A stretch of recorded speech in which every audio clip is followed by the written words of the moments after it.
Pastor David Poyong Cho. Como destruir as fortalezas do engano na mente. Uma das buscas básicas do homem é a procura da verdade. Mas por toda parte avoluma-se o problema do engano. Além disso, antes de que se encontre a verdade, é preciso destruir o engano. Os crentes encontram-se empenhados numa guerra de emancipação espiritual contínua. Uma de suas tarefas primárias é a destruição do engano na mente. Os incrédulos vivem sob o domínio de Satanás, sofrendo a maldição da morte desde o tempo de Adão.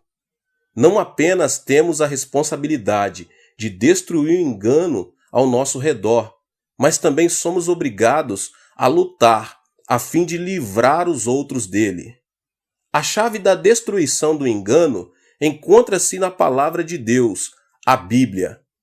Porque as armas da nossa milícia não são carnais, e sim poderosas em Deus para destruir fortalezas, 2 Coríntios 10:4. Se desejamos destruir as fortalezas do engano na mente, devemos usar armas divinas, armas de poder permanente, não de força temporária. A passagem bíblica que eu acabei de citar continua dando a maneira tríplice pelo qual o engano pode ser erradicado da mente da pessoa, anulando sofismas e toda altivez que se levanta contra o conhecimento de Deus, levando cativo todo pensamento à obediência a Cristo, o verso 5 desse texto. O engano pode ser destruído de 3 maneiras. Então, a primeira maneira de anular todo o engano na mente é anulando sofismas. Uma maneira de lutar contra os enganos de Satanás é anular sofismas, raciocínios humanos. Se você e eu desejarmos destruir o engano, devemos anular sofismas, quebrar argumentos orgulhosos e demolir a sabedoria humana. Ao ler em Gênesis a respeito da vida de Adão e Eva no Jardim do Éden, podemos perceber os princípios do engano de Satanás. No jardim, Adão e Eva tinham permissão para comer todo tipo de alimento maravilhoso, com exceção de um, o fruto da árvore do centro do jardim, a árvore do conhecimento do bem e do mal. Deus disse-lhes que estavam proibidos de comer dessa árvore.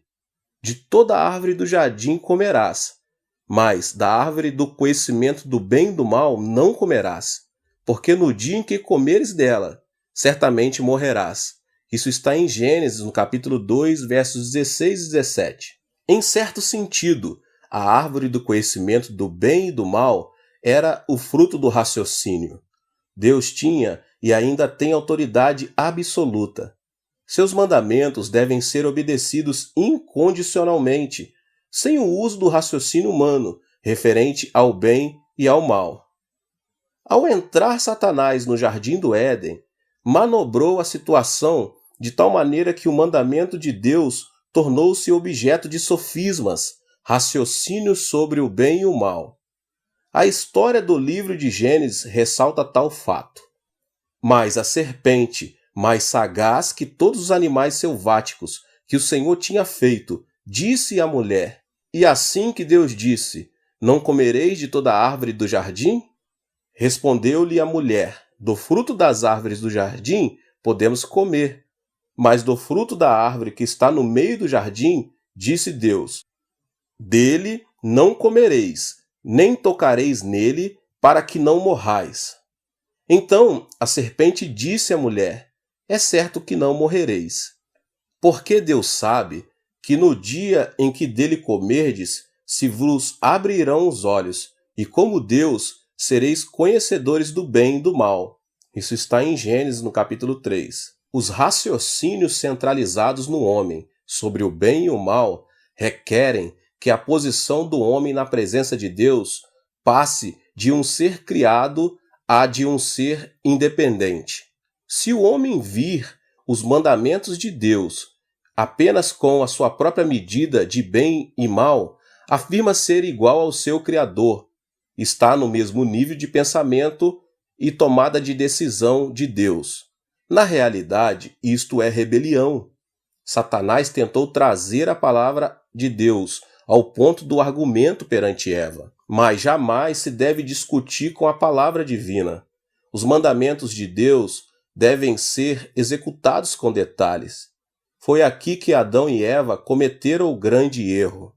Colocaram a palavra de Deus no nível da discussão e argumento. Como resultado disso, foram enganados e comeram do fruto da árvore do conhecimento do bem e do mal. E com os bocados da rebelião, declararam sua independência de Deus e sua igualdade com Ele. É impossível que o ser criado seja igual ao Criador, mas por causa do engano de Satanás, isto foi o que Adão e Eva tentaram fazer. E por terem agido à base de suas imaginações, de seus raciocínios humanos, quebraram a comunhão com Deus, cometendo o pecado que trouxe a separação. Em vez de anular os sofismas, permitiram que o engano lhes abrisse a mente e foram expulsos do jardim do Éden. Em essência, a história do rei Saul do Antigo Testamento está cheia de sofismas aos quais se permitiu ter precedência. Uma história de rebeldia dos raciocínios humanos. Saul recebeu um mandamento claro de Deus. Os amalequitas haviam atacado os israelitas enquanto vinham do Egito. Deus agora ia vingar o seu mal e mandou que Saul destruísse por completo a nação amalequita. Isso está em 1 Samuel capítulo 15, no verso 3. Todas as pessoas e também todo o gado deverão ser destruídos. Mas Saul tinha suas próprias ideias. Embora matasse o povo, poupou o rei a fim de exibi-lo como prisioneiro de guerra e foi negligente na execução do mandamento completo. E Saul e o povo pouparam a Agag, e o melhor das ovelhas e dos bois, e os animais gordos, e os cordeiros, e o melhor que havia, e não os quiseram destruir totalmente. Porém, a toda coisa vil e desprezível destruíram. 1 Samuel capítulo 15, 9. Samuel, um dos profetas escolhidos de Deus, ficou sabendo de que Saul fizera e o confrontou com suas más ações. Por que, pois, não atentaste à voz do Senhor, mas te lançaste ao despojo e fizeste o que era mal aos olhos do Senhor? Pelo contrário, dei ouvidos à voz do Senhor e segui o caminho pelo qual o Senhor me enviou. E trouxe a Agag, rei de Amaleque, e os amalequitas os destruí totalmente. Mas o povo tomou do despojo ovelhas e bois, o melhor do designado à destruição, para oferecer ao Senhor teu Deus em Gilgal. Samuel respondeu ao engano de Saul, dizendo: Tem porventura o Senhor tanto prazer em holocaustos e sacrifícios, quanto em que se obedeça a sua palavra? Eis que o obedecer é melhor do que o sacrificar, o atender melhor do que a gordura de carneiros. Porque a rebelião é como o pecado de feitiçaria, e a obstinação é como a idolatria e culto a ídolos do lar. Visto que rejeitaste a palavra do Senhor, ele também te rejeitou a ti, para que não sejas rei. O rei Saul não havia aceito o mandamento de Deus como uma ordem absoluta. Aceitaram o mandamento divino, segundo suas próprias imaginações e raciocínios, seu próprio entendimento do bem e do mal, visando o seu benefício e forma de pensar. Temos a tendência de fazer isso também, meus irmãos. Como o rei Saul e como Adão e Eva, peneiramos o mandamento de Deus, a verdade última, passando por nossa compreensão do bem e do mal. Analisamos as verdades divinas à luz de nossas imaginações, nosso poder de raciocínio. Argumentamos com Deus, desejando ser independente dele e iguais a ele. Mas as imaginações humanas, raciocínio humanos acerca do bem e do mal, apenas impedem a verdade. Se desejamos destruir o engano da mente, esses argumentos orgulhosos com Deus devem ser anulados totalmente. A fé é um elemento importante desta anulação. À medida que sua fé em Deus cresce e aprofunda, seus argumentos contra ele diminuem. À medida que seus raciocínios humanos e imaginações diminuem, você pode viver mais intimamente com Deus, e Satanás tem menos oportunidade de continuar a enganá-lo, continuar a impedi-lo de chegar à verdade da palavra de Deus.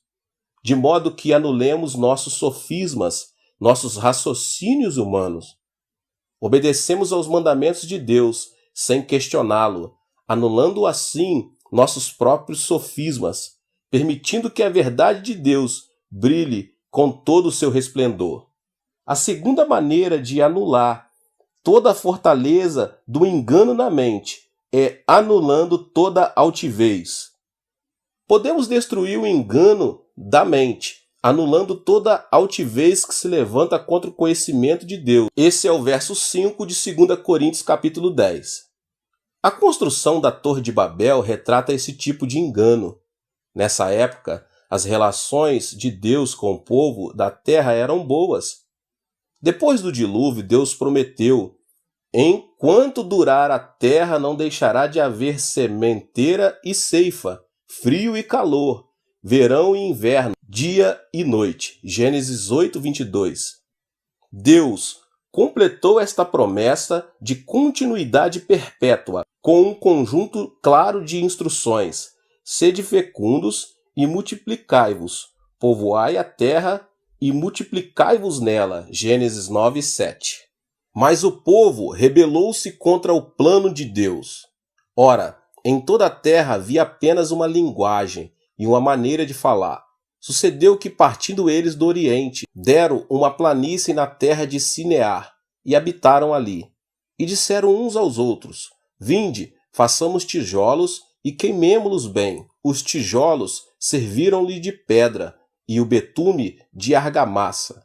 Disseram: vinde, edifiquemos para nós uma cidade e uma torre cujo topo chegue até os céus, e tornemos célebre o nosso nome, para que não sejamos espalhados por toda a terra. Gênesis 11, do 1 ao 4.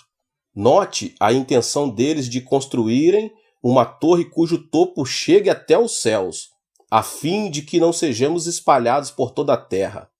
Seu engano surgiu de um desejo de construírem um monumento orgulhoso e eterno para si mesmos. Elevaram o reconhecimento próprio acima do reconhecimento de Deus. Deus lhes havia ordenado que se espalhassem e povoassem a terra, mas queriam o oposto, ajuntar-se e ficarem reunidos, um grupo de deuses autossuficientes e independentes. Por causa do seu engano, Deus foi forçado a agir. Deu-lhes línguas diferentes, trazendo confusão, que deu origem ao nome da sua cidade, Babel. Com línguas diferentes e compreensão confusa, o projeto de construção da torre parou.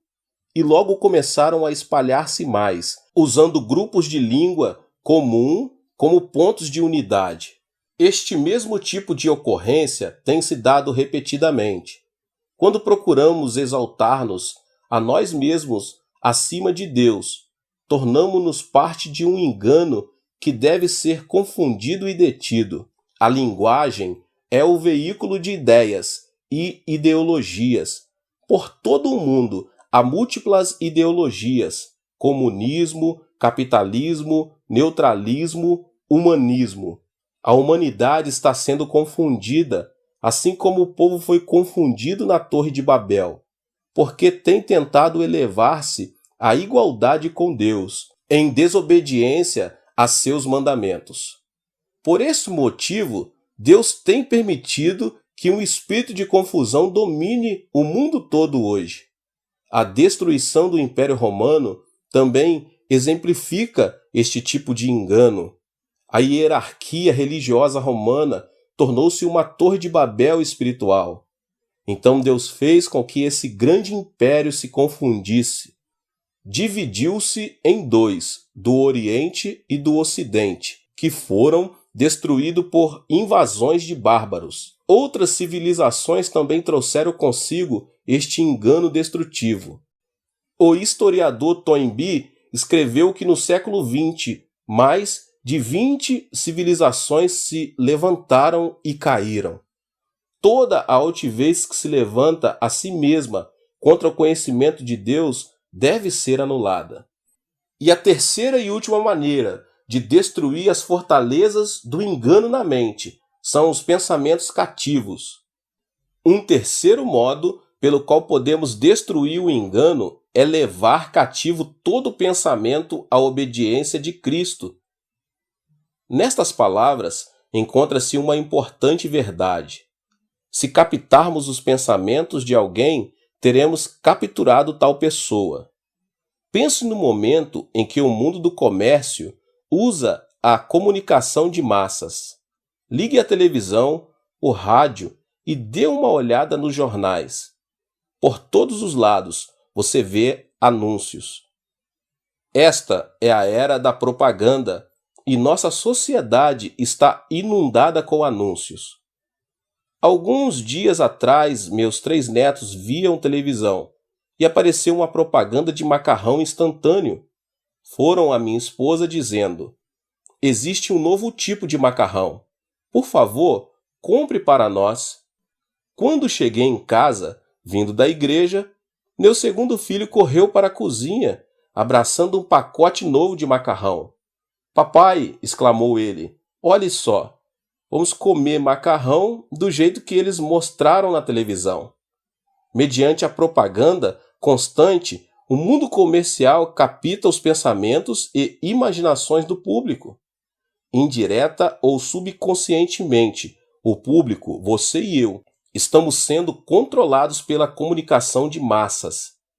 Pensamos estar tomando decisões independentes, de acordo com os nossos próprios desejos, mas tal não é a verdade. Estamos sendo manobrados constantemente pelo mundo dos negócios, um mundo que continuamente joga propaganda em nosso subconsciente. Paramos de tomar decisões segundo nossos próprios desejos e aceitamos os desejos promovidos pelos anúncios. Hereges e comunistas usam as mesmas táticas para a captação do pensamento. Lavam o cérebro das pessoas, tornando-as escravas de suas ideologias e exigências. Somente quando nosso pensamento tornar-se cativo de Cristo, poderemos destruir o engano por completo. Somente então poderemos ter a liberdade da verdade. O próprio Jesus Cristo é a verdade última que nos leva à vida, à libertação, à liberdade e às bênçãos. A fim de destruir o engano na mente e desfrutar da verdade divina, seus pensamentos devem ser levados à obediência de Cristo. Tente absorver os pensamentos de Jesus em sua mente. Imprima-os em sua mente mediante o estudo da palavra de Deus e a meditação. Leia a Bíblia e medite nela com diligência e deixe que ela se torne parte do seu processo de pensamento diariamente. Vá à igreja regularmente e ouça com atenção os sermões e ensinamentos apresentados. Tenha um caderno em mãos, anota tudo que está sendo dito e, principalmente, comente sobre o que está sendo pregado. Peça que o Espírito Santo o ajude. Lembre-se de que os que se inclinam para a carne cogitam para as coisas da carne e continuam a se espojar no engano. Mas os que inclinam para o Espírito, das coisas do Espírito. Romanos 8:5. Aprendem de antemão a destruir o engano na mente, levando seus pensamentos cativos à obediência de Cristo. Se desejarmos sermos livres, a fim de desfrutar da verdade divina, então nós também devemos levar nossos pensamentos cativos a Cristo. Deus é o autor de toda a verdade. A verdade divina encontra-se ao nosso alcance na palavra de Deus, a Bíblia. Mas antes que essa verdade possa tornar-se uma realidade para nós, o engano deve ser destruído totalmente. A fim de destruirmos o engano, as imaginações, raciocínios humanos sobre o bem e o mal devem ser abandonados. A fim de destruir o engano na mente, toda altivez que tivermos colocado na igualdade de Deus, quer sejam ambições, ideias, quer inspirações, devem ser lançados fora. A fim de destruir o engano, todo pensamento deve tornar-se cativo à obediência de Cristo. Somente quando o engano for destruído, poderemos cessar as lutas na busca da verdade. Somente então você e eu poderemos desfrutar por completo paz e bênçãos que a verdade em Cristo traz. Queridos, Deus abençoe a vida de cada um dos irmãos. Você que chegou talvez pela primeira vez aqui neste canal e foi impactado por essa palavra. Que Deus possa te abençoar ainda mais. Mas se inscreva aqui no canal, ative o sininho das notificações para que você não perca nenhum vídeo que está sendo postado aqui neste canal, tão abençoado, que tem abençoado centenas e milhares de pessoas. Eu convido a você para que você possa deixar também aqui o seu like e não esqueça de compartilhar este vídeo com as pessoas que você mais ama. Nos vemos nos próximos vídeos, nesta série tão abençoada do pastor David Poyong Cho. Até mais. Deus te abençoe. Tchau, tchau.